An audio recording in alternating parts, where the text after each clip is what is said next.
Mine wasn't the most original approach to the problem. It wasn't as if it hadn't all been done before. An eye for an eye, the first principle of revenge. Old as dirt, still going strong. The cardinal rule in going after someone with an intention to kill was not to make it personal, which it almost always ended up being anyway. It did with me. I took my time, cruising around the city in the snow. There was no hurry. I knew what I had to do now. I took my time, thinking about it, building up the rage. When I was ready, I parked the stolen wheels at the front entrance of the Acer Corporation headquarters. Got out, got in, got cracking. I had a bullet with Nicole Horne's name on it. I had 10,000 bullets with the hag's name on them. She had ultra-high-tech security systems, enough mercenaries and weaponry to start World War III. There was no fear. New York disappeared behind a veil of snow. I had crossed the threshold. This was her domain, sleek and sexy and soulless, all glass and steel. A place of color-coded security keycards, metal detectors, and surveillance systems.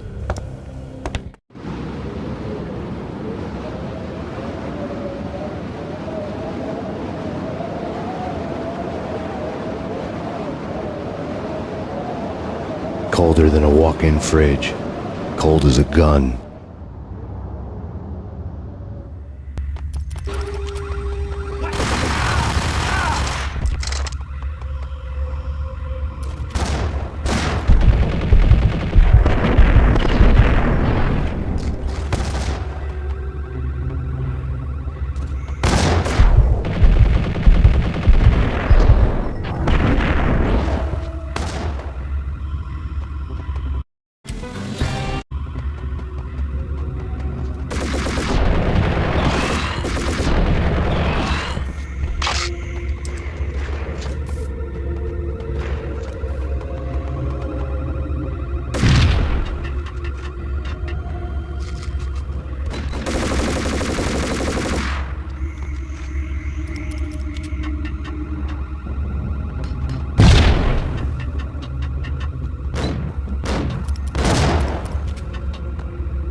Mona, looking good.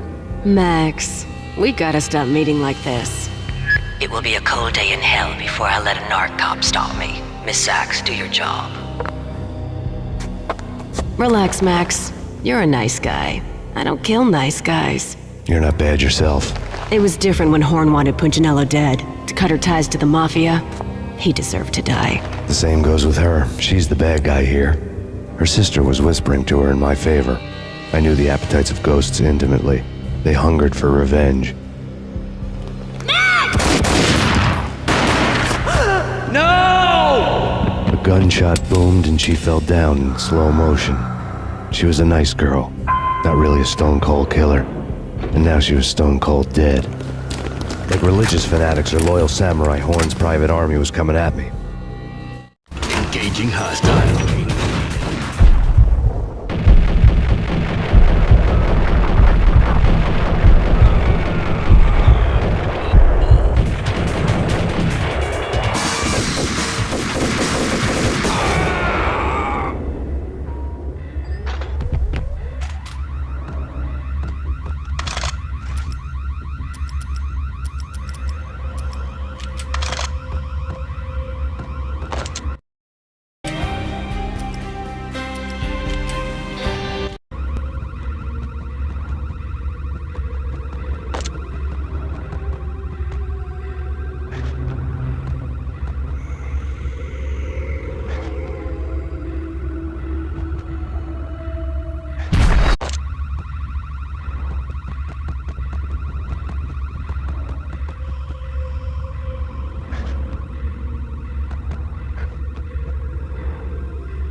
When the elevator came back down, Horne was gone. There was a lot of blood, but no body.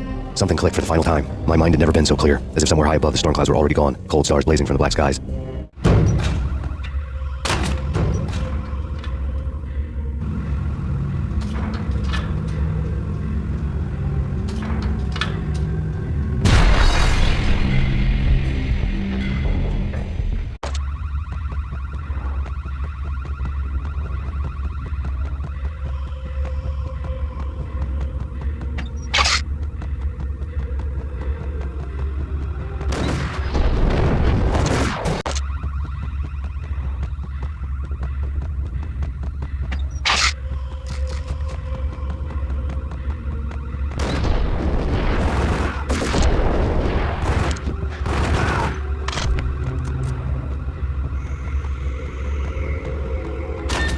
When the elevator came back down, Horne was gone. There was a lot of blood, but no body. Something clicked for the final time. My mind had never been so clear, as if somewhere high above the storm clouds were already gone, cold stars blazing from the black skies.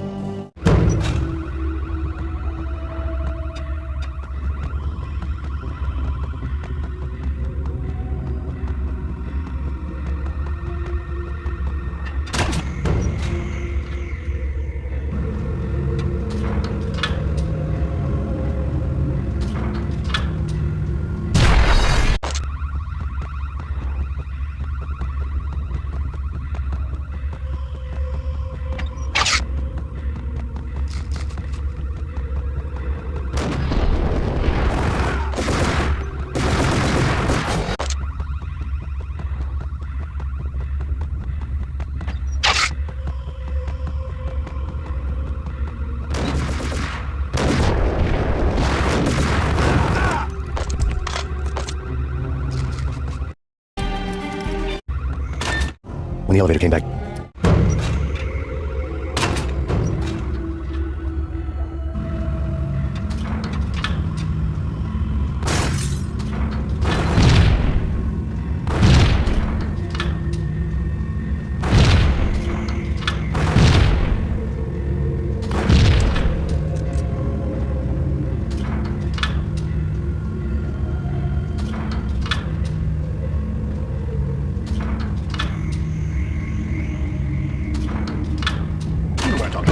Action movies, and I'm talking about the coolest of the cool. And we see...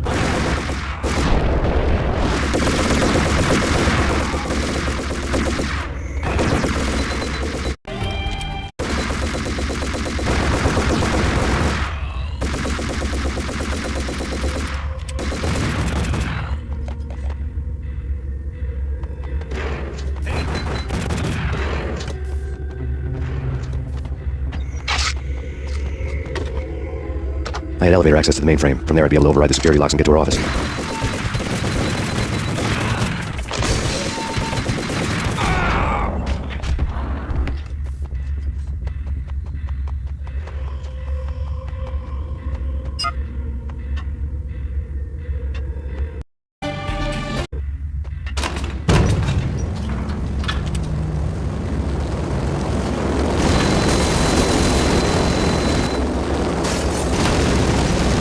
The unmarked chopper was Horne's pet guardian, inhuman and flawless. It was stalking me. I'm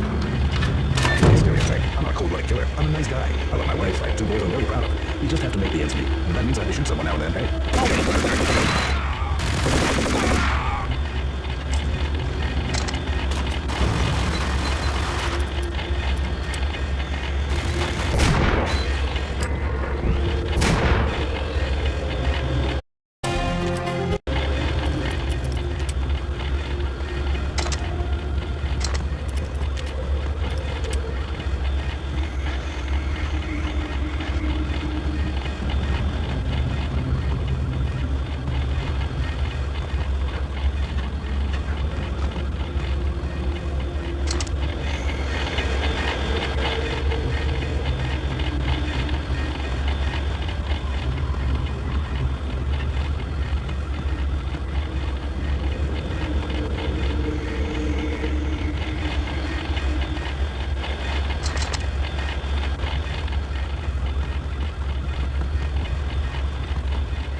Horne's locks were now offline. All bets were off. The elevator would take me all the way up.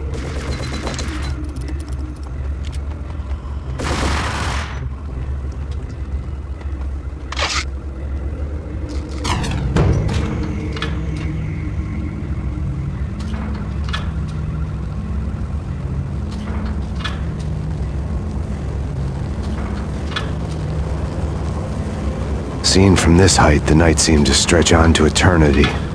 A hint of desperation had crept into the snowstorm, as if it was trying to get it all out before the end.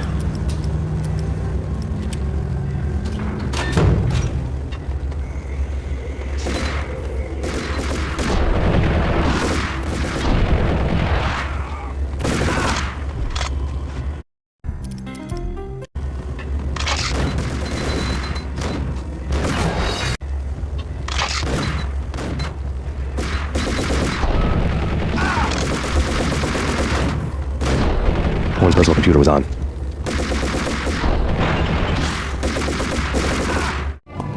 Next to the printer was a neat stack of expensive paper.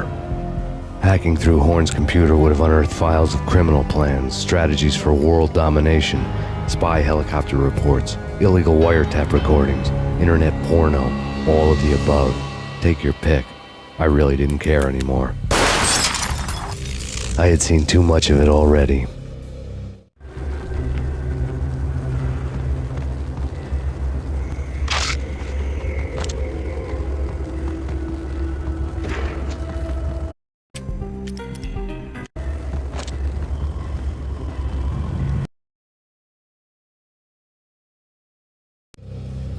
Valkyr had been meant to be a white-winged maiden that would lift you to a warrior's heaven, but it turned out to be a one-way demon ride to hell.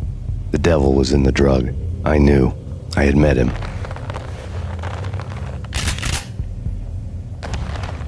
And now I was gonna kill her, the queen of the underworld who had tried to lift herself a bit closer to heaven with her drug money. No begging, no bribes. She knew better. Honor among killers. We who were about to die. Both of us knew how this would end, in pain and suffering. All this because your wife stuck her nose into things that were none of her business. The cops were coming to take me away. The sirens were like a bad conscience I couldn't shake. It's ridiculous you've made it this far. You won't be alive when they get here. Stop him!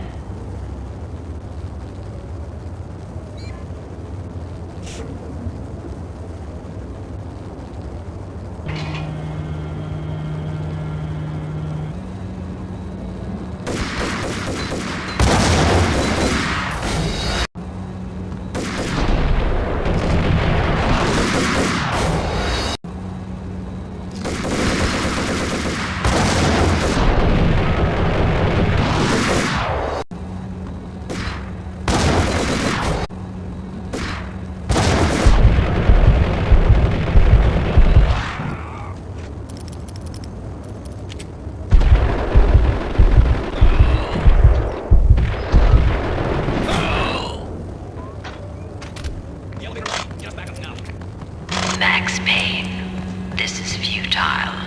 A waste of time. The deaths of your wife and daughter were necessary. Inevitable. It is done. You cannot bring them back. Nothing you do will make it any better.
Max Payne, you are fighting a losing battle.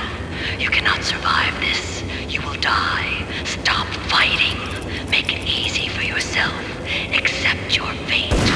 You will die here.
Max Payne, face it. You are up against an unbeatable force. You have already lost. You have lost. Only death can set you free from your pain. Accept it. Surrender. Give up. No round. Send us assistance.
What do you mean he's unstoppable? You are superior to him in every way that counts. You are better trained, better equipped. You outnumber him at least 20 to 1. 2. Jump.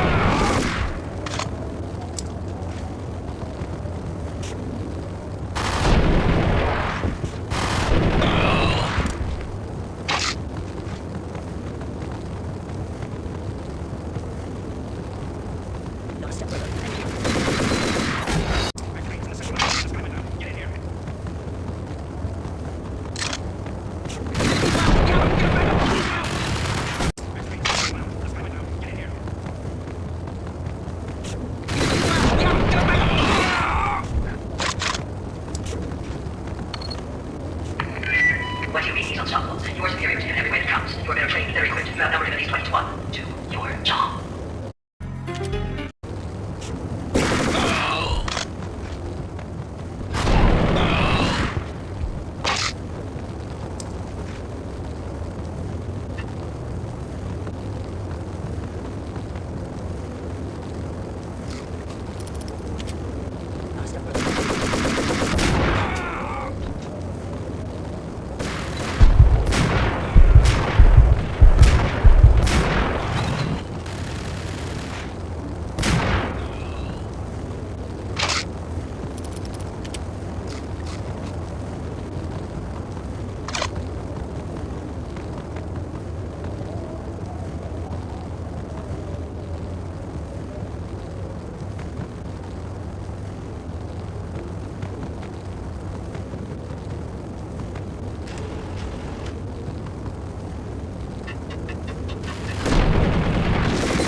They were all dead. The final gunshot was an exclamation mark to everything that had led to this point. I released my finger from the trigger. And then it was all over. The storm seemed to lose its frenzy. The ragged clouds gave way to the stars above. Max Payne, this is Deputy Chief Jim Bravura from the NYPD. We've got the building surrounded. Throw down your weapons and lie down with your hands behind your head. A bit closer to heaven.